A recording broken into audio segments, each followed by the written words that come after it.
ఇంకా ఏం కనిపిస్తున్నాయి అలావుద్దీన్ సంస్కరణలు? అలావుద్దీన్ మొట్టమొదటిసారిగా మనకు రాజ్యాన్ని మతాన్ని వేరు చేశాడు. మతపరంగా మనకు ఉలేమా అంటే పురోహిత వర్గం ఉంటారు. ఉలేమాలు అంటే పురోహితులు. వీళ్ళు తరచుగా పాలనా వ్యవస్థలో జోక్యం చేసుకుంటారు. సుల్తాన్ చేస్తున్న చట్టం అనేది ఖురాన్ ప్రకారం ఉందా లేదా అని చెప్పాల్సింది వీళ్ళు. అలావుద్దీన్ ఖిల్జీ వీళ్లకు పాలనా వ్యవస్థలో ప్రమేయం లేకుండా చేశాడు. ఆయన ఒక రకంగా నియంత, ఎవరి అధికారాన్ని ఆయన అంగీకరించడం. ఏ స్థాయికి వెళ్ళాడు అలావుద్దీన్ అంటే ఖలీఫా, ప్రపంచంలోని ముస్లింలకంతా మత పెద్ద ఖలీఫా.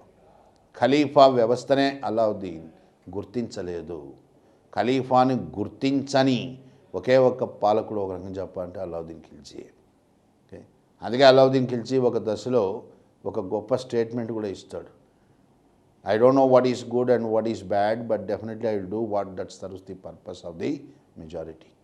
మంచేదో నాకు చెడ్డేందో మంచేదో నాకు తెలియదు, కానీ జనంకి ఎక్కువగా ఎవరికి ప్రయోజనం చేకూరుతుందో అటువంటిది ఖచ్చితంగా చేసి తీరుతా అని అంటాడు.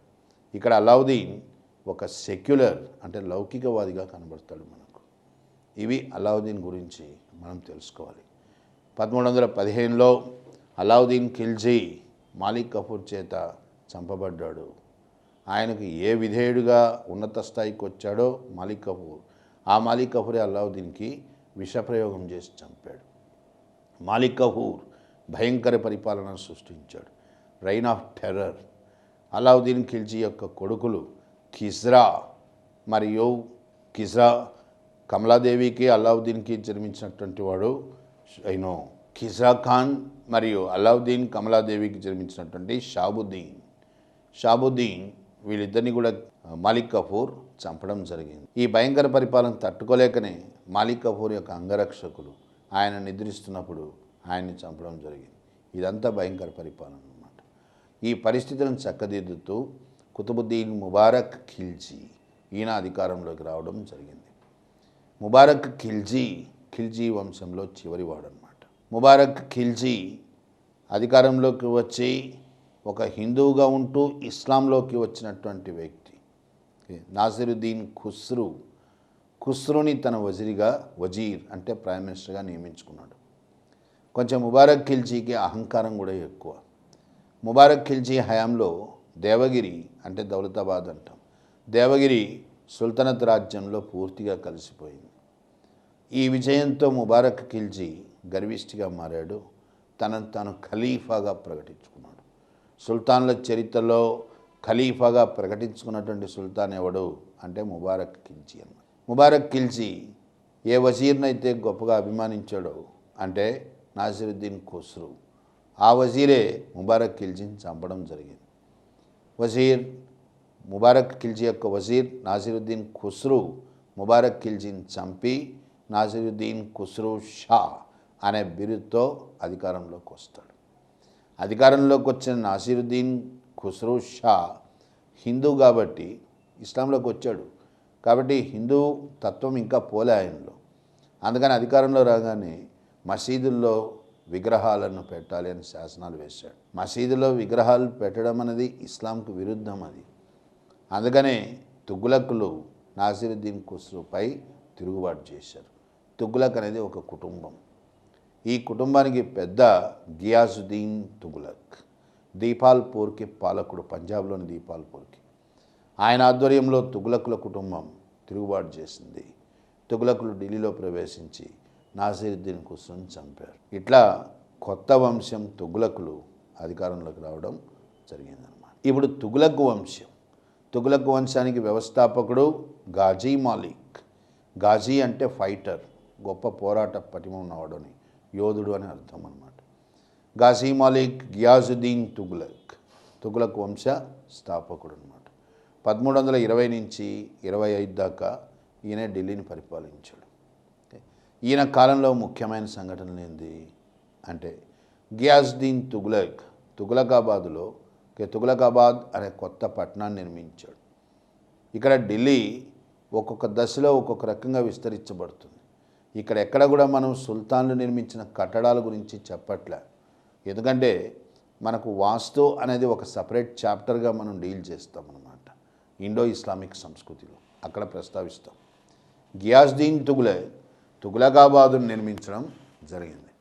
ఈ తుగ్లకాబాద్లోనే గియాసుద్దీన్ తుగ్లక్ భారతదేశంలోనే మొట్టమొదటి సమాధి. గియాసుద్దీన్ తుగ్లక్ యొక్క సమాధి పూర్తిగా ఇస్లామిక్ శైలిలో నిర్మించబడినటువంటి మొట్టమొదటి సమాధి భారతదేశంలో. గియాసుద్దీన్ తుగ్లక్ సంస్కరణలు ఏంది అంటే, అలావుద్దీన్ హయాంలో భూమి శిస్తు 50% ఉన్నది. రైతాంగం ఒక రకంగా ఇబ్బందులు పడ్డారు. వారికి ఉపశమనం కలిగించే విధంగా గియాసుద్దీన్ తుగ్లక్ భూమి శిస్తును 1/10 వంతుకు తగ్గించాడు. అట్లాగే గియాసుద్దీన్ తుగ్లక్ పోస్టల్ సిస్టమ్, తపాలా విధానం, బట్వాడా అని అంటాం. ఒక ప్రాంతం నుంచి ఇంకో ప్రాంతానికి తపాలాను సేకరించడము, చేరవేయడం. ఇందుకు గాను గియాసుద్దీన్ తుగ్లక్ గుర్రపు రౌతుల్ని నియమించాడు.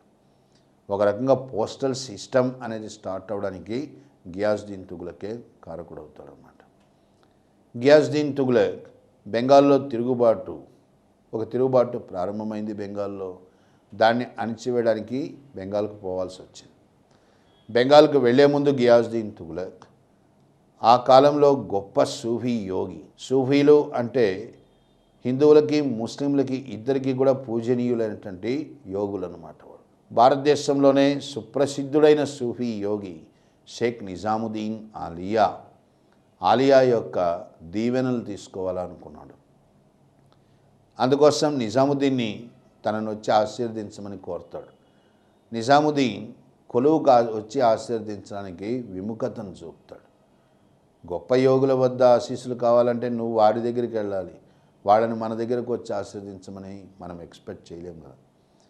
ఈ విషయంలో ఇద్దరి మధ్య ఈగో ప్రాబ్లమ్స్ అనేటువంటివి స్టార్ట్ అయినాయన్నమాట.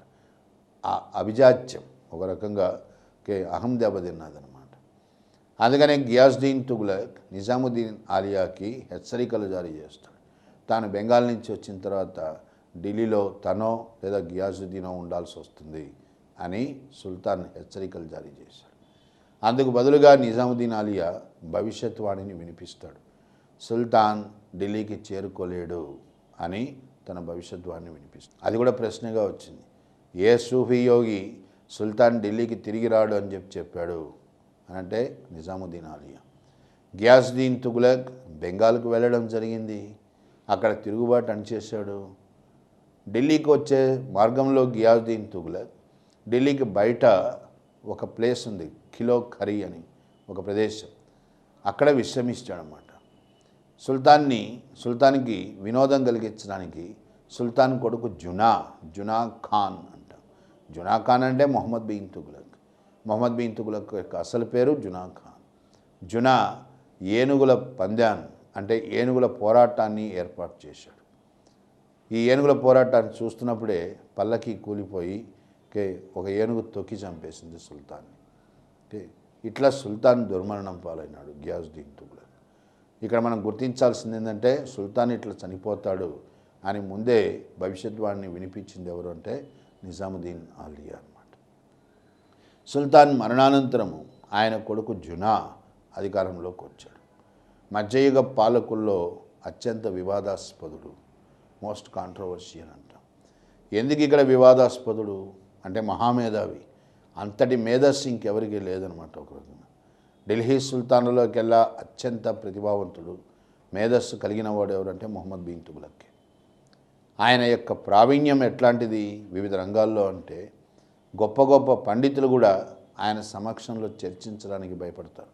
అంత పాండిత్యం ఉన్నటువంటి వాడు అనమాట. ముఖ్యంగా సామాన్య శాస్త్రాలు, మతపరమైనటువంటి గ్రంథాలు, అస్ట్రానమీ ఖగోళ శాస్త్రము, ఇట్లాంటి శాస్త్రాల్లో గొప్ప ప్రవేశం ఉన్నటువంటి వాడు. శాస్త్రాల మీద ఎంత ప్రవేశం ఉండేవాడు అంటే నిఘంటువులు రాస్తాడు, డిక్షనరీలు రాస్తాడు. అందుకనే మొహమ్మద్ బిన్ తుగ్లక్ ఎక్సలెంట్ లెక్సికోగ్రాఫర్ అంటాం. లెక్సికోగ్రఫీ అంటే నిఘంటు, డిక్షనరీలు రాయడం అనమాట. డిక్షనరీ రాస్తున్నావంటే అర్థమైంది ఆ సబ్జెక్ట్లో నీకు తెలియంది లేదనమాట. అంత గొప్ప పాండిత్యం ఉన్నవాడు మొహమ్మద్ బిన్ తుగ్లక్. అట్లాగే ఆయన మేధస్సు, జ్ఞాపక శక్తి, అపారమైన జ్ఞాపక శక్తి ఉన్నవాడు. ఇంత మేధస్సు, జ్ఞాపక శక్తి ఉన్నా కానీ ఆయనతో సమస్య ఏమిటి అని అంటే విచక్షణా జ్ఞానం. అంటే కరెక్ట్గా చెప్తే ఓకే, మనం కామన్ సెన్స్ అని అంటాం. ఓకే, ఇది ఇంగిత జ్ఞానం, కరెక్ట్ పదం ఇంగిత జ్ఞానం. బొత్తిగా లేనివాడు, ఎంతో ఎక్కువగా చదివాడు, కానీ సమస్య ఏంది, తన కాలానికంటే ఎంతో ముందున్నాడు. కాలానికంటే ఎంతో ముందున్నవాడిని సమాజం సహజంగానే ఒక రకం పిచ్చివాడిగా మొదలేస్తుంది. మొహమ్మద్ బిన్ తుగ్లక్ యొక్క సమస్యలు ఏమిటి అని అంటే, నెంబర్ 1 ఇంగీత జ్ఞానం లేకపోవడం, రెండోది తన కాలానికంటే ముందుగా ఊహించడం. ఇది ఈ సమస్యల వల్ల మొహమ్మద్ బిన్ తుగ్లక్ పిచ్చివాడిగా చిత్రించబడ్డాడు. వాస్తవానికి ఆయన మహామేధావి. మరి ఎక్కడ వచ్చినది సమస్య అంతా కూడా అంటే, ఇంకా కూడా కాంట్రవర్సీస్ ఏంటి, ఒకవైపేమో అత్యంత దయ కనబరుస్తాడు, ఇంకోవైపు అత్యంత కఠిన నిర్ణయాలు చేస్తాడు, ఒకవైపేమో గొప్ప లౌకికవాది. అట్లాంటి మొహమ్మద్ బిన్ తుగ్లక్కే వ్యక్తిగతంగా గొప్ప మతాన్ని అంటే ఇస్లాంని పాటించడం, చాలా సనాతనవాదిగా పాటిస్తాడు ఇస్లాంని. ఇవన్నీ ఏంటంటే వైరుధ్యాలు, దీన్నే మనం కాంట్రడిక్షన్స్ అంటాం. ఈ వైరుధ్యాల వల్లనే ఒక రకంగా తుగ్లక్ సంస్కరణలు అనేటువంటివి అపఖ్యాతి పాలైనాయి అన్నమాట. ఆయన వివాదాలకి కారణమైనటువంటి సంస్కరణలు ఏంది, కాంట్రవర్షియల్ రిఫార్మ్స్ ఏంటి అని అంటే, ముందుగా మొహమ్మద్ బిన్ తుగ్లక్ గంగా యమున అంతర్వేది దోబ్ అంటాం, ఈ అంతర్వేదిలో భూమి శిస్తుని 40% చేశాడు. ఆయన ఉద్దేశం ఏంటంటే, శిస్తు కట్టగలిగిన వాళ్ళు ఎక్కువ కట్టాలి, కట్టలేని వాళ్ళు తక్కువ కట్టాలి. ఇక్కడ తుగ్లక్ని మనం తప్పుపట్టలేము, ఎందుకంటే జస్ట్ ట్యాక్సేషన్, వ్యక్తి స్థాయిని బట్టి పన్నుల విధానం ఉండాలి. ఇది ఆయన ఆలోచన. గంగా యమున అంతర్వేదిలో ఉండే రైతాంగం గొప్ప ఐశ్వర్యవంతులు, వాళ్ళు అలావుద్దీన్ ఖిల్జీ హయాంలో 50% కూడా కట్టారు. గుజరాత్ దక్కన్లో ఉన్న రైతాంగం ఒక రకంగా చూస్తే బీదరికం అనుభవించేవాళ్ళు, ఎందుకంటే అక్కడ దిగుబడి తక్కువగా ఉంటుంది. అందుకనే అక్కడ మొహమ్మద్ బిన్ తుగ్లక్ 1/10 వంతే పంట శిస్తుగా నిర్ణయించాడు. గంగా యమున దోవాబ్లో మాత్రము, అంతర్వేదిలో మాత్రం 40% చేశాడు. కానీ దురదృష్టవశాత్తు ఆ సంవత్సరమే పంటలు విఫలమైపోయినాయి. ఏ సంవత్సరం అయితే ఆయన పంట భూమి శిస్తును పెంచాడో ఆ సంవత్సరమే పంటలు విఫలమైపోయినాయి. తుగ్లక్ లాంటి వాడు తన సంస్కరణ విఫలమైపోవడం సహించలేకపోయినాడు. ఎట్లన్నా సరే ప్రజలు 40% కట్టాల్సిందని పట్టుబట్టాడు. అందువల్ల సుల్తాన్ అపఖ్యాతి పాలైపోయినాడు.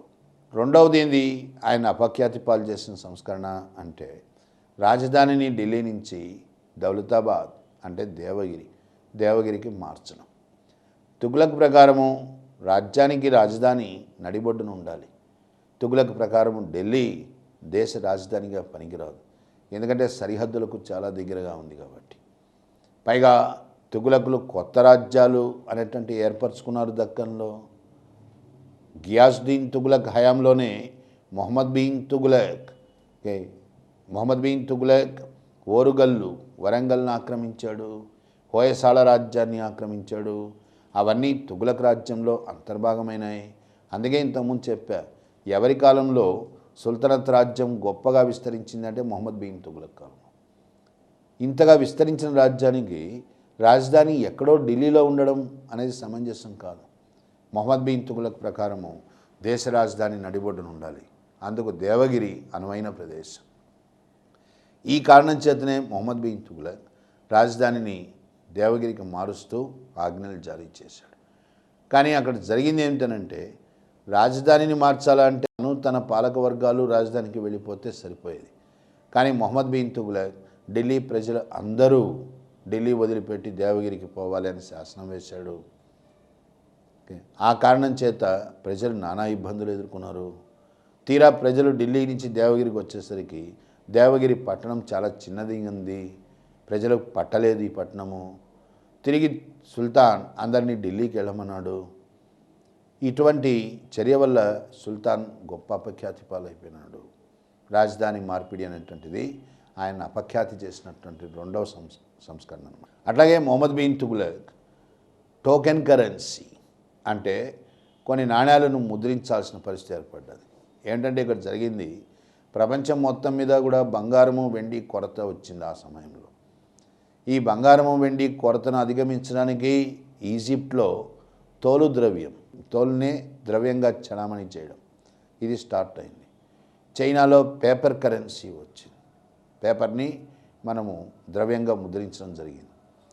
మొహమ్మద్ బిన్ తుగ్లక్ భారతదేశంలో రాగి నాణ్యాలు ముద్రించాలా అని అనుకున్నాడు. రాగి నాణ్యాలనే ద్రవ్యంగా అన్నిటికీ బంగారము వెండి కాకుండా ఒక రాగి నాణ్యానే అన్నిటికీ అంటే అన్ని వాల్యూస్తో అన్ని విలువలతో ముద్రించడం అన్నమాట. దీనికోసం తుగ్లక్ రాగి నాణ్యాలు ముద్రించడానికి ఆజ్ఞలు జారీ చేశాడు. దురదృష్టవశాత్తు ఈ రాగి నాణ్యాల మీద రాజ గుర్తు లేకుండా పోయింది. రాజగుర్తు లేకుండా నాణ్యం ముద్రించబడ్డది అంటే అది దొంగ నాణ్యంతో సమానము. ప్రజలందరూ కూడా ఇళ్లల్లోనే నాణ్యాలను ముద్రించారు. దానివల్ల ఏమైపోయింది, ఆర్థిక మాన్యం, హైపర్ ఇన్ఫ్లేషన్ వచ్చేసింది. ఓకే, ఎవరి చేతిలో చూసినా కానీ దొంగ నాణ్యాలు ఉన్నాయి. దానివల్ల ఆర్థిక వ్యవస్థ బాగా దెబ్బతిన్నది. ఇట్లా తుగ్లక్ను అపఖ్యాతి పాలు చేసినటువంటి మూడవ సంస్కరణ ఏంటి అంటే రాగి నాణ్యాల ముద్రణ. కానీ ఇక్కడ చాలా జాగ్రత్త గుర్తుంచుకోవాల్సింది ఏంటంటే తుగ్లక్ ముద్రించినటువంటి నాణ్యాలు నిజంగా రాగి నాణ్యాలా అంటే రాగి నాణ్యాలు కాదు. అవి రాగి ప్లస్ తగరము రెండు కలిపితే మనకు బ్రాంజ్ కంచు వస్తుంది. ఈ నాణ్యాలు యాక్చువల్గా కంచు నాణ్యాలు. ఓకే, కంచు నాణ్యాలు అయినాయి కాబట్టి రాజముద్ర పడలేదు వాటి మీద. ఓకే, అందుకని తుగ్లక్ నాణ్యాలు దొంగ నాణ్యాలు అయినాయి అన్నమాట. Okay, counter band currency. దానివల్ల ఇన్ఫ్లేషన్, ఆర్థిక మాన్యం ఎక్కువైపోయింది అన్నమాట. ఇక తుగ్లక్ని అపఖ్యాతి పాలు చేసినటువంటి నాలుగవ సంస్కరణ ఏంది అంటే తుగ్లక్ మధ్య ఆసియాలో ఉండేటువంటి ఖొరాసాన్ ఈ ప్రాంతాన్ని జయించాలనుకున్నాడు. ఆ ప్రాంతాన్ని ఎవరు జయిస్తారో వారికి మధ్య ఆసియా వర్తకం పైన పూర్తి ఆధిపత్యం వస్తుంది. దాని ద్వారా రాబడి ఎక్కువగా ఉంటుంది పనుల రూపంలో. కానీ దాన్ని ఆక్రమించాలా అంటే ట్రాన్సాక్సియోనా గుండా వెళ్ళాలి, ఈ ప్రాంతం గుండా వెళ్ళాలి. ట్రాన్సాక్సియోనాకి పాలకుడు తార్మా షెరీన్. తుగ్లక్కి తార్మా షెరీన్కి మధ్య ఒప్పందం కుదిరింది ఖొరాసాన్ని ఆక్రమించడానికి. ఆ ఒప్పందం మేరకు తుగ్లక్ సైన్యాలు సమకూర్చుకున్నాడు. కానీ చివరి క్షణంలో తార్మా షెరీన్ మద్దతు ఉపసంహరించుకున్నాడు. విధిలేని పరిస్థితిలో తుగ్లక్ తన సైన్యాలను హిమాలయాలలోని కౌమాన్ జమీందారుపై పంపాడు. ఎప్పటి నుంచో కౌమాన్ జమీందార్ కట్టాల్సినటువంటి శిస్తు కట్టట్లేదు. జరిగిందేమిటి అంటే ఈ సైన్యాలన్నీ కూడా విపరీతమైన చలికి తట్టుకోలేక అక్కడ నాశనం అయిపోయినాయి. ఓకే, ఇది హిమాలయన్ బ్లండర్ అన్నమాట ఒక రకంగా. ఇట్లా తుగ్లక్ యొక్క సంస్కరణలు ఆయన్ని చాలా అపఖ్యాతి పాలు చేశాయి. అందుకనే పిచ్చివాడుగా కూడా ఆయన ముద్రించబడ్డాడు అన్నమాట. కానీ ఇట్లా చెప్పి వదిలేయడం తుగ్లక్ అన్యాయం అవుతుంది. ఎందుకంటే అది ఇంకొక వైపు చూడాల్సిన అవసరం కూడా ఉంది. మనం నాణ్యానికి ఇంకొక వైపు ఎట్లా కనిపిస్తాడు మనకు తుగ్లక్ అంటే గొప్ప మేధావి, గొప్ప సంస్కరణవాది. ఎక్కడ కనిపిస్తుంది ఇతర సంస్కరణల్లో అని అంటే తుగ్లక్ ముందుగా ఢిల్లీ పట్టణంలో జనాభా లెక్కల సేకరణ, అసలు ఢిల్లీ పట్టణంలో సెన్సస్ అనేటువంటిది మొట్టమొదటిసారి నిర్వహించింది మొహమ్మద్ బిన్ తుగ్లక్. అట్లాగే మొహమ్మద్ బిన్ తుగ్లక్ వ్యవసాయ రంగంలో కూడా గొప్ప సంస్కరణలు ప్రవేశపెట్టారు. వ్యవసాయానికే ఒక ప్రత్యేక శాఖ దివాన్ ఏ కోహీ అనేటువంటిది ఒక ప్రత్యేక శాఖ అన్నమాట. దీన్ని వ్యవసాయం కోసంగా ఆయన నిర్మించడం జరిగింది, స్థాపించడం జరిగింది. అట్లాగే వ్యవసాయాన్ని అభివృద్ధి చేయాలి అంటే రైతులకు రుణాలు ఇవ్వాలి. మొహమ్మద్ బిన్ తుగ్లక్ సాంద్బార్ అనేటువంటి రుణాలను మంజూరు చేశాడు. అలావుద్దీన్ ఖిల్జీ ఇచ్చిన తక్కావి రుణాలు, అవి ఎమర్జెన్సీ లోన్స్ అన్నమాట. వ్యవసాయాన్ని విస్తృతపరచడానికి ఇవ్వబడ్డ రుణాలు తక్కావి రుణాలు అన్నమాట. మొహమ్మద్ బిన్ తుగ్లక్ సతీ సహగమనం దీన్ని రద్దు చేశాడు అన్నమాట. సంస్కరణవాదం అంటే ఇదే ఒక సాంఘిక దురాచారం. అది దాన్ని రద్దు చేసినటువంటి మొట్టమొదటి పాలకుడు కూడా మొహమ్మద్ బిన్ తుగ్లక్. అట్లాగే మొహమ్మద్ బిన్ తుగ్లక్ గొప్ప లౌకికవాది. హిందూ పండుగలు ముఖ్యంగా దీపావళి దీన్ని మొట్టమొదటిసారిగా జరిపినవాడు మొహమ్మద్ బిన్ తుగ్లక్. హిందువుల ఆలయాలు దర్శించడం, ముఖ్యంగా శత్రుంజయ హనుమాన్ టెంపుల్ అన్నమాట, దీన్ని మొహమ్మద్ బిన్ తుగ్లక్ తరచుగా దర్శించేవాడు. గొప్ప జైన పండితుడు జనప్రభాసూరిని మొహమ్మద్ బిన్ తుగ్లక్ గొప్పగా ఆదరించాడు. ఇక్కడ ఆయన లౌకికవాదం కనిపిస్తుంది. అట్లాగే తుగ్లక్ గొప్ప న్యాయ దక్షత కలిగినటువంటి వాడు. నిష్పక్షపాతమైనటువంటి తీర్పులు ఇచ్చేవాడు. న్యాయస్థానాలకు స్వయంగా వెళ్ళేవాడు. ఇవన్నీ తుగ్లక్ యొక్క మరోవైపు ఉండేటువంటి సంస్కరణలు అన్నమాట. ఆయన్ని పిచ్చివాడుగా ఎట్లయితే ప్రపంచం నేను చూసిందో ఆయనలో ఉన్న మేధస్సును కూడా చూడాల్సిన అవసరం. పతనము ఏ రూపంలో ప్రారంభమవుతోంది? చిన్న చిన్న ప్రాంతీయ రాజ్యాలు వస్తున్నాయి. బెంగాల్ స్వతంత్రమైంది 1336లో. మనకు దక్షిణాదిలో అంటే కర్ణాటక రాష్ట్రంలో విజయనగర సామ్రాజ్యం ఏర్పడ్డది. ఇది ఏర్పడ్డ 10 సంవత్సరాలకే 1346లో ముస్లిం పాలకులే మొహమ్మద్ బిన్ తుగ్లక్ యొక్క ప్రధాన భూమి శిస్తు అధికారులు, వాళ్ళనే మనము సద్దాం అమీల్ అంటాం. వీళ్ళు తిరుగుబాటు చేశారు. దేవగిరిలో తిరుగుబాటు చేసి బహమనీ సామ్రాజ్యం అనే సామ్రాజ్యాన్ని ఏర్పరిచారు. సుల్తనత్ సామ్రాజ్యంలో విభజన పోకడలు, సామ్రాజ్య విచ్ఛిన్నకర పరిస్థితులు తలెత్తుతున్నాయి. తుగ్లక్ యొక్క సహోదరుడు సింధ్ పాలకుడు ఐబా తిరుగుబాటు చేశాడు. ఇది తుగ్లక్ సహించలేకపోయినాడు. ఐబాను శిక్షించడానికే తుగ్లక్ సింధ్కు బయలుదేరాడు. కానీ మార్గమధ్యంలోనే గుజరాత్లోని తట్టా అనే ప్రాంతం దగ్గర 1351లో తుగ్లక్ చనిపోయాడు. ఇక్కడ తుగ్లక్ గురించి ముగించే ముందు ఇంకొక విషయం కూడా ప్రస్తావించాలి. మొహమ్మద్ బిన్ తుగ్లక్ హయాంలోనే మనకు గొప్ప ఆఫ్రికా నుంచి వచ్చినటువంటి పండితుడు మరియు ఓ రకంగా చరిత్రకారుడు కూడా అనమాట, ఇబన్ బతూతా అంటాం. ఇబన్ బతూతా 1341లో తుగ్లక్ యొక్క కొలువును దర్శిస్తాడు. పాండిత్యాన్ని గౌరవించేటువంటి సాంప్రదాయం ఉన్న తుగ్లక్ ఇబన్ బతూతాను ఢిల్లీకి ఖాజీగా నియమిస్తాడు. ఖాజీ మ్యాజిస్ట్రేట్. బతూతా మొహమ్మద్ బిన్ తుగ్లక్ యొక్క పరిపాలన పైన ఒక గొప్ప గ్రంథం రాస్తాడు. దాన్నే మనము రెహలా అంటాం. కితాబ్ ఏ రెహలా అంటే డైరీ, రోజువారీగా ఏం జరిగింది అనేది తాను చూసింది రాస్తాడనమాట. ఇది కూడా మనము గుర్తుంచుకోవాల్సిన అవసరం ఉంది. ఇప్పుడు మొహమ్మద్ బిన్ తుగ్లక్ చనిపోయినాడు. ఆయన తర్వాత ఎవరు రావాలి? మొహమ్మద్ బిన్ తుగ్లక్ సంతానం లేదు. మొహమ్మద్ బిన్ తుగ్లక్ యొక్క సహోదరుడు ఫిరోజ్ షా తుగ్లక్ సుల్తాన్గా ప్రకటించబడ్డాడు. ఇక్కడ 2 విషయాలు మనం గుర్తించాలి. ఒకటి ఏంటంటే తండ్రి బతుకున్నప్పుడే అధికారంలోకి వచ్చినటువంటి 2వ సుల్తాన్. ఇంతకుముందు ఏం చెప్పాను, కైకుబాద్ తండ్రి బతుకున్నప్పుడు అది సుల్తాన్ అయినటువంటి మొట్టమొదటి సుల్తాన్.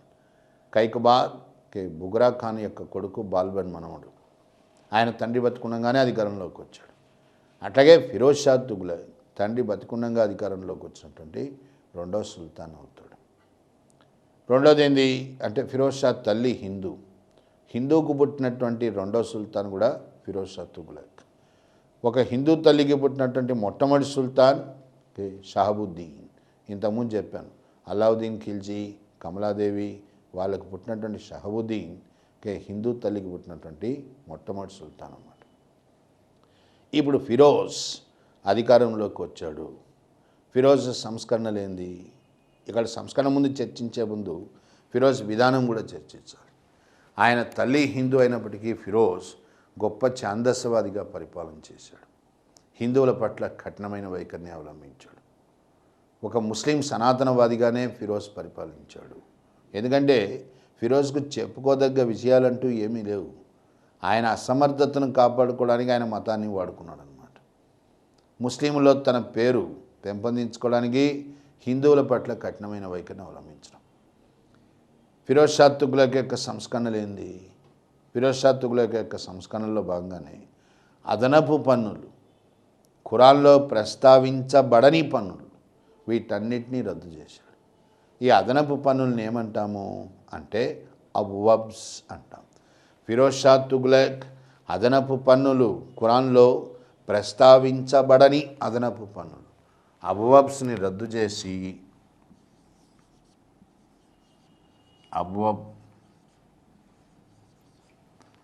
వీటిని రద్దు చేసి ఖురాన్ ఆమోదించినటువంటి పన్నులు, ఖురాన్ ఆమోదించింది 4 పన్నులను ఆమోదించి ఆ 4టిని వసూలు చేయడం జరిగింది. ఏమిటా 4 పన్నులు? వీటి మీద కూడా మనకు తరచుగా ప్రశ్నలు వస్తుంటాయి. ఖురాన్ అంగీకరించినటువంటి పన్నులు ఖామ్స్, ఖరాజ్, జకత్ అండ్ జిజియా.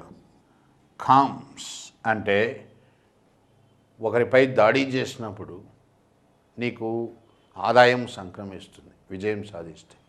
ఎంత ఆదాయం వస్తుందో గెలిచినప్పుడు ఆ ఆదాయంలో 1/5 వంతు సుల్తాన్కి వెళ్తుంది. దీన్ని ఖామ్స్ అంటారు. ఇందాకే చెప్పాను, అల్లావుద్దీన్ ఖిల్జీ ఈ పన్నునే జలాలుద్దీన్ ఖిల్జీకి చెల్లించకుండా తన దగ్గర పెట్టుకున్నాడు అనమాట. అట్లాగే ఖరాజ్, ఇది చాలా ఇంపార్టెంట్. ఇది ఖరాజ్ అంటే యాక్చువల్గా భూమి శిస్తు. ఎవరు కట్టే భూమి శిస్తు? ముస్లింలు కట్టే భూమి శిస్తు ఖరాజ్ అవుతుంది. ముస్లింలు కాని వాళ్ళు చెల్లించే అంటే ముస్లిమేతరులు చెల్లిస్తే దాన్ని ఉషర్ అంటాం. ఉషర్. మరి ఖరాజ్ ఎంత, ఉషర్ ఎంత? ఖరాజ్ అంటే ఉషర్లో సగభాగం. అంటే ముస్లిం కానివాడు ఎంత భూమి శిస్తు చెల్లిస్తాడో అందులో సగం మాత్రమే ముస్లింలు చెల్లిస్తారు. ఓకే, సో ఇక్కడ ఖరాజ్ అంటే భూమి శిస్తు అని అర్థం. అట్లాగే జకత్ అంటే చారిటీ ట్యాక్స్. చారిటీ ట్యాక్స్ అంటే మనము మతపరమైన సంస్థలు, కొన్ని ధార్మిక సంస్థలు ఉంటాయి, కరెక్ట్ పదం ధార్మిక సంస్థలు, వీటి నిర్వహణ కోసం వసూలు చేసేటువంటి పన్నుని మనం జకత్ అంటాం. ఓకే, అంటే ఇప్పుడు మదరసా, ముస్లింల యొక్క విద్యా సంస్థలు ఉంటాయి మదరసాలు, అట్లాగే ముస్లింలకు అనాథ ఆశ్రమాలు ఉంటాయి. వీట్లాంటి వాటిని నిర్వహించడానికి ఉపయోగించేటువంటి పన్ను అన్నమాట. అది ఎంత ఈ పన్ను అంటే వ్యక్తి ఆదాయంలో 2 నుంచి 2.5%, 2.5%.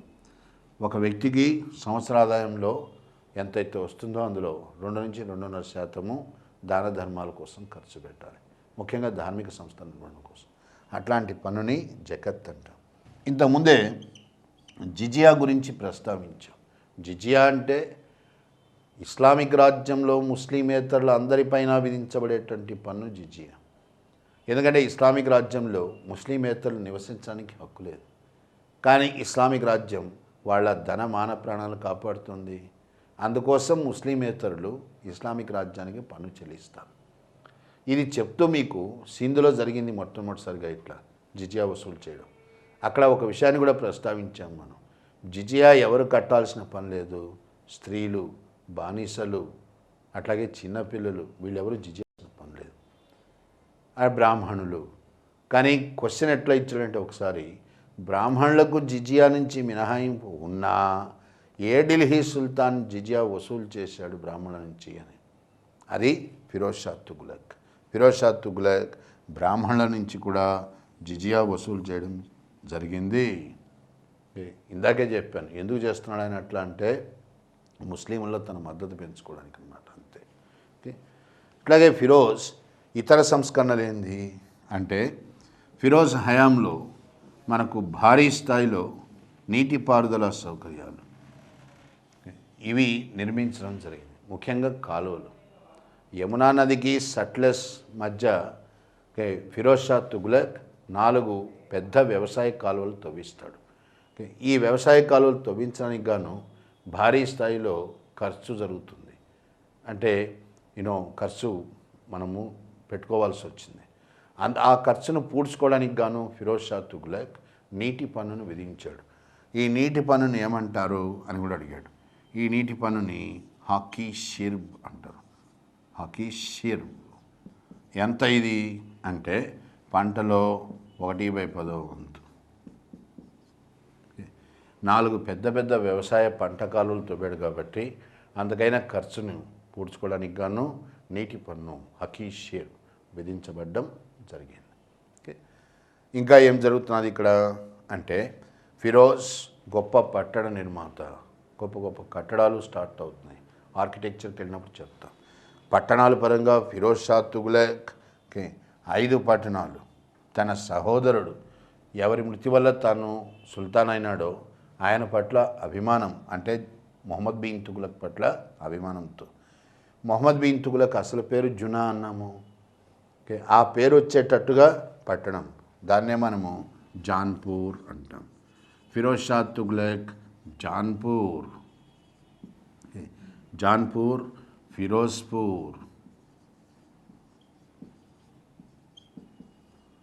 ఫిరోజ్బాద్, ఫతేపూర్ మరియు ఫతేబాద్ ఇట్లా 5 పట్టణాలు నిర్మించాడు. ఈ జాన్పూర్ ఇంతకుముందే ప్రస్తావించాం. మొహమ్మద్ బిన్ తుగ్లక్ యొక్క జ్ఞాపకార్థము గోమతి నదీ తీరాన ఉత్తరప్రదేశ్లో నిర్మించబడ్డదన్నమాట. అట్లాగే ఫిరోజ్ ఢిల్లీని సుందరంగా తీర్చిదిద్దడానికి, అందంగా తీర్చిదిద్దడానికి 1200 తోటల పెంపకాన్ని చేపట్టాడు. ఇంకా ఏమున్నా ఈయన సంస్కరణలు అంటే ముస్లిం యువతకు ఉపాధి అంటే ఫ్రీ ఆఫ్ కాస్ట్, ఓకే, ఖర్చులు ఏమీ లేకుండా వారికి ఉపాధి కలిగిస్తూ చూపిస్తూ వారికి వివాహాలు చేయడానికి, రాజ్యం యొక్క ఖర్చుతో వివాహాలు చేయడానికి ఒక ప్రత్యేక శాఖను కూడా పెట్టాడు. దాన్నే మనం ఎంప్లాయ్మెంట్ బ్యూరో అని కూడా అనొచ్చు. దాన్ని ఏమంటాము? దివాన్ ఏ ఖైరాట్ అంటాం. దివాన్ ఏ ఖైరాట్ దివాన్ ఏ ఖైరాట్ అంటే ఎంప్లాయ్మెంట్ బ్యూరో, యువతకు ఉపాధి చూపిస్తూ వాళ్ళ వివాహాలు జరిపించేటువంటి శాఖ. ఇది ముస్లిం యువతకే. అట్లాగే ఫిరోజ్ షా తుగ్లక్ ప్రజలకు ఉచిత వైద్యం అందించడానికి గాను దార్ ఉల్ షఫా ప్రభుత్వ వైద్యశాలలు, దార్ ఉల్ షఫా వీటిని ప్రవేశపెట్టాడు, ప్రభుత్వ వైద్యశాలలు. అట్లాగే ఫిరోజ్ సైనిక వ్యవస్థలో సైన్యం దగ్గరికి వచ్చేసరికి వంశపారంపర్య విధానాన్ని ప్రవేశపెట్టాడు. ఏ విధానాన్ని అయితే అల్లావుద్దీన్ రద్దు చేశాడో, ప్రతివాధారంగానే ఉండాలన్నాడో, ఫిరోజ్ షా తుగ్లక్ దానికి తిలోదకాలు ఇచ్చి తిరిగి వంశపారంపర్యాన్ని పెట్టాడు. అట్లాగే ఫిరోజ్ అల్లావుద్దీన్ కొన్ని విధానాలను కూడా తిరగదోడాడు అనమాట. అల్లావుద్దీన్ ఖిల్జీ మనకు ఇక్తాలు ఇవ్వడం ఆపేశాడు అని చెప్పాడు. ఫిరోజ్ షా తుగ్లక్ తిరిగి ఇక్తా విధానాన్ని పెంపొందించాడు అనమాట, తిరిగి దాన్ని పునరుద్ధరించాడు. ఇవి భవిష్యత్తులో సమస్యలు తెచ్చిపెట్టారన్నమాట. ఒక రకంగా ఢిల్లీ సామ్రాజ్యం పతనము అనేటువంటిది ఫిరోజ్ షా తుగ్లక్ యొక్క సంస్కరణలతోనే ముడిపడి ఉన్నదన్నమాట. అట్లాగే ఫిరోజ్ బానిసలు వీళ్ళ పట్ల కూడా ఆయన ఎక్కువగా ఆదరణ చూపాల్సిన ఆదరణ కంటే ఎక్కువ చూపలేమన్నమాట. ముఖ్యంగా ఆఫ్రికా నుంచి వచ్చినటువంటి కాంగో బానిసలు వీళ్ళ పట్ల ఆయన ఎక్కువ ఉదార వైఖరిని కనబరిచేవాడు. వీళ్ళ యొక్క బాగోగులు, సంక్షేమం వాటిని చూడ్డానికే ఫిరోజ్ షా తుగ్లక్ ఒక ప్రత్యేకమైనటువంటి శాఖను కూడా ఏర్పరిచాడు. దాన్ని ఏమంటాము అంటే బాండగన్ అంటాం. బాండగన్ అంటే ఏంది? ఇది కూడా ప్రశ్నగా అడిగాడు. బాండగన్ అంటే బానిసల యొక్క సంక్షేమం కోసము, పర్యవేక్షణ కోసం ఏర్పడినటువంటి శాఖ. ఇవి ఫిరోజ్ తన యొక్క మంచి బుద్ధితో చేసినప్పటికీ కూడా వీటి యొక్క ఫలితాలు నెగటివ్ ఎఫెక్ట్స్ అని అంటాం. వీటి ఫలితాలు మనకు రాజ్య ప్రయోజనాన్ని దెబ్బగొట్టే ఫలితాలుగా వచ్చాయి. ఎందుకంటే ఫిరోజ్ షా తుగ్లక్ పదవీ త్యాగం చేసిన తర్వాత ఈ బానిసలు గొప్ప సమస్యలు సృష్టించారు ఢిల్లీలో. వాళ్ళని నియంత్రించడం చాలా కష్టమైపోయింది. మరి ఫిరోజ్ యొక్క సైనిక పరమైన విజయాలు ఏంది? ఆయనకి సైనిక పరంగా చెప్పుకోవడానికంటూ ఏ విజయమూ లేదు. బెంగాల్పై దాడికి వెళ్ళాడు. అక్కడ బెంగాల్ పాలకుడైన సికిందర్ ఆయనపై విజయం సాధించలేక ఫిరోజ్ షా తుగ్లక్ సికిందర్తో ఒప్పందం చేసుకుని వచ్చాడు. ఈ అవమానాన్ని కప్పిపుచ్చుకోవడానికే ఫిరోజ్ షా తుగ్లక్ లింగరాజా టెంపుల్, భువనేశ్వర్ దీనిపై దాడి చేశాడు. నాగర్కోట్లో ఉన్న జ్వాలాముఖి ఈ ఆలయాన్ని ధ్వంసం చేశాడు. అట్లాగే ఫిరోజ్ షా తుగ్లక్ సింధులో తిరుగుబాటు జరిగింది. ఆ తిరుగుబాటును అణచడానికంటూ పోతూ థార్ ఎడారిలో దారి తప్పిపోయినాడు అని దానివల్ల మనకేం తెలుస్తుందంటే ఆయనకు అసలు పూర్తిగా అవగాహన లేదు అని చెప్పి తెలుస్తుంది అన్నమాట. ఫిరోజ్ షా తుగ్లక్ యొక్క ప్రధాని వజీర్ ఖాన్ జహాన్ మక్బూల్ ఈయన సమయానికి ఫిరోజ్ను ఆదుకున్నాడు. లేకపోతే ఫిరోజ్ థార్ ఎడారిలోనే చాలా సమస్యలు ఎదుర్కొని ఉండాల్సి వచ్చేది. ఇవన్నీ ఫిరోజ్ షా తుగ్లక్ సంబంధించినంతవరకు మనం గుర్తుంచుకోవాల్సిన అంశాలు. ఫిరోజ్కి సంగీతము, సాహిత్యము వీటి పట్ల కూడా మంచి అభిరుచి ఉంది. సంగీతంలో ఫిరోజ్ షా తుగ్లక్ రాగ్ దర్పణ్ అనే హిందుస్థానీ సంగీతానికి సంబంధించిన గ్రంథం, దాన్ని పర్షియన్లోకి తర్జుమా చేయించాడు. అట్లాగే సాహిత్యం, తన యొక్క స్వీయ చరిత్ర, దీన్నే ఫిరోజ్ షాహీ, దీన్ని తుజక్, ఈ తుజక్ అంటే ఆత్మకథ అన్నమాట ఒక రకంగా. తుజక్ రూపంలో ఫిరోజ్ రచించడం జరిగింది. ఫిరోజ్ షా యొక్క కొలువులోనే ఇద్దరు గొప్ప పర్షియన్ పండితులు వస్తారు మనకు. బరానీ, జియావుద్దీన్ బరానీ, షామ్సు షిరాజ్ అఫీఫ్. వీళ్ళిద్దరూ గొప్ప పాండిత్యం ఉన్నవాళ్ళు. ముఖ్యంగా బరానీ ఫిరోజ్ షా తుగ్లక్, మొహమ్మద్ బిన్ తుగ్లక్ మరియు ఫిరోజ్ షా తుగ్లక్ వీళ్ళిద్దరిపైన రచన చేస్తాడు. బరానీ మరియు అఫీఫ్ వాళ్ళిద్దరూ వేరువేరు అయినప్పటికీ కూడా ఇద్దరు ఒకే టైటిల్, అంటే ఒకే రకమైనటువంటి శీర్షికన రెండు వేరువేరు గ్రంథాలు రాస్తారు. బరానీ మరియు అఫీఫ్ ఇద్దరు కూడా తారీఖ్ ఏ ఫిరోజ్ షాహీ అనేటువంటి టైటిల్ శీర్షికన రెండు వేరువేరు గ్రంథాలు రచించడం జరిగింది. ఈ రెండు వేరువేరు కానీ టైటిల్ ఒకటే, తారీఖ్ ఏ ఫిరోజ్ షాహీ. ఇది ఫిరోజ్ షా తుగ్లక్ హయాంలో చోటు చేసుకున్న ముఖ్యమైన సంఘటన. 1389లో ఫిరోజ్ పదవీ త్యాగం చేశాడు, పదవి నుంచి తప్పుకున్నాడు. తుగ్లక్ వంశంలో మనకు చివరివాడు మొహమ్మద్ షా తుగ్లక్. మొహమ్మద్ షా తుగ్లక్ హయాంలో అంటే 1398లో తైమూర్, పర్షియా పాలకుడైనటువంటి తైమూర్ భారతదేశంపై దాడికి వచ్చాడు. ఢిల్లీని కాపాడాల్సినటువంటి మొహమ్మద్ షా తుగ్లక్ ఢిల్లీ వదిలి పారిపోయినాడు. గుజరాత్లో ఆశ్రయం పొందాడు. తైమూర్ ఢిల్లీని విచ్చలవిడిగా దోచుకున్నాడు. మొహమ్మద్ షా తుగ్లక్ హయాంలోనే ఢిల్లీ సుల్తానత్ అధికారము అనేది కేవలం ఢిల్లీకే పరిమితమైంది, ఢిల్లీలోని పాలం వరకు పరిమితమైంది. అందుకనే మొహమ్మద్ షా తుగ్లక్ని ఆలం టు పాలం అని కూడా అంటాం. ఈయన పారిపోవడం వల్ల, ఆయన అసమర్థత వల్ల ఆ ఒక్క సంవత్సరమే, అంటే తైమూర్ ఏ సంవత్సరం అయితే దాడి చేశాడో 1398, ఆ ఒక్క సంవత్సరమే మనకు 3 స్వతంత్ర రాజ్యాలు వచ్చాయి. ఏమిటా 3 స్వతంత్ర రాజ్యాలు? జాన్పూర్, గుజరాత్, మాల్వా, ఇట్లా 3 స్వతంత్ర రాజ్యాలు ఏర్పడ్డాయి. అంటే ఢిల్లీ సామ్రాజ్యం, ఢిల్లీ సుల్తనత్ సామ్రాజ్యం పూర్తి స్థాయిలో విచ్ఛిన్నమైపోతున్నది అని అర్థం అన్నమాట. భారతదేశంపై దాడికి వచ్చిన తైమూర్ తిరిగి వెనక్కిపోతూ తన ప్రతినిధిగా ఖిజ్రా ఖాన్ని నియమిస్తాడు. ఆ ఖిజ్రా ఖానే సయ్యద్ వంశము, సుల్తాన్లలో 4వ వంశం సయ్యద్ వంశం, దీన్ని స్థాపించాడు. ఇప్పుడు 4వ సుల్తాన్ల వంశము సయ్యద్ వంశం. ఎప్పటి నుంచి ఎప్పటిదాకా? 1414 నుంచి 1451 దాకా, దాదాపుగా 37 ఏళ్ల పాటు 4 సుల్తాన్లు పరిపాలించారు.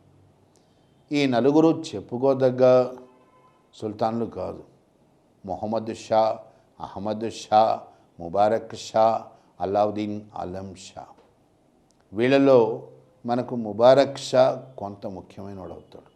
ఎందుకనంటే ముబారక్ షా హయాంలోనే ఆయన కొలువులోని పర్షియన్ పండితుడు యాహ్యా బిన్ అహ్మద్ అంట, యాహ్యా బిన్ అహ్మద్ సర్హిందీ, ఈయన తారీఖ్ ఏ ముబారక్ షాహీ అనేటువంటి గ్రంథం రాస్తాడు ముబారక్ షా యొక్క పరిపాలన పైన. ముబారక్ షా తర్వాత వచ్చినవాడు అలావుద్దీన్ ఆలం షా. అలావుద్దీన్ ఆలం షా హయాంలో లోడీలు తిరుగుబాటు చేశారు. ఢిల్లీ సుల్తనత్లో చివరి వంశం లోడీలు. ఎవరి లోడీలు? వాస్తవంగా లోడీలు ఆఫ్ఘాన్ జాతికి చెందినవాళ్ళు. సుల్తనత్లో అన్ని కుటుంబాలు, అన్ని తెగలు అధికారంలోకి వచ్చాయి. అందుకనే లోడీలు కూడా తమ వంతు ప్రయత్నం చేశారు అధికారంలో రావడానికి. లోడీలు బహలాల్ లోడీ ఈయన ఆధ్వర్యంలో ఢిల్లీలో ప్రవేశించారు. అలావుద్దీన్ ఆలం షాకి చాయిస్ ఇవ్వబడ్డది. అంటే ఆయన మక్కా కన్నా వెళ్ళొచ్చు, లేకపోతే చావును ఎదుర్కోవాల్సి వస్తుంది. అలావుద్దీన్ ఆలం షా మక్కాకు పోవడానికే సిద్ధపడ్డాడు. ఇట్లా లోడీలు ఢిల్లీని ఆక్రమించారు. సుల్తనత్ చరిత్రలో చిట్ట చివరి వంశం లోడీలు. లోడీ వంశానికి స్థాపకుడు ఎవడు? లోడీలు ఇప్పుడు ఎప్పటి నుంచి ఎప్పటిదాకా పరిపాలించడం మనం ఆల్రెడీ కాలక్రమం పట్టిక ఇచ్చేసాం. 1451 నుంచి లోడీలు 1526 దాకా పరిపాలించారు. 51 to 1526. అతి తక్కువ సంఖ్య గల సుల్తాన్లు కూడా లోడీలే, ముగ్గురే, కేవలం ముగ్గురు. మొట్టమొదటి వాడు అంటే ఈ వంశానికి స్థాపకుడు బహలాల్ లోడీ. బహలాల్ లోడీ లోడీ వంశానికి స్థాపకుడు అనమాట. బహలాల్ తర్వాత వచ్చినటువంటి వాడు సికిందర్. సికిందర్ మనకు లోడీ వంశంలో సుప్రసిద్ధుడు అని చెప్తాం. ఆయన అసలు పేరే నిజాం ఖాన్.